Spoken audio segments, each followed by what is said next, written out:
अधिक मासानिमित्त पंढरपूरला देवदर्शनासाठी निघालेल्या भाविकांच्या कारचा सांगोल्याच्या जुनोनी येथे भीषण अपघात झाला। सोमवारी सकाळी 10:30च्या सुमारास सांगोला मिरज महामार्गावरील माणदेशी विद्यालयाजवळ हा अपघात घडला।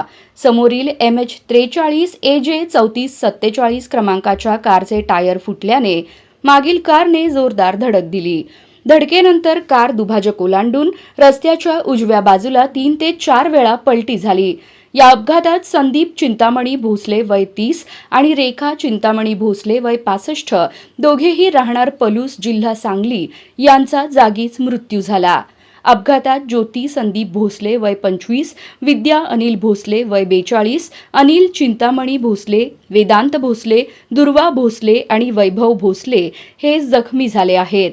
जखमींपैकी एका महिलेवर सांगलीतील खासगी रुग्णालयात तर इतरांवर सांगोल्यात उपचार सुरू आहेत। भोसले कुटुंबीय देवदर्शनासाठी पंढरपूरला निघाले होते। त्यानंतर ते पेनूर येथे नातेवाईकांकडे जाणार होते। दरम्यान या घटनेमुळे परिसरात हळहळ व्यक्त होत आहे।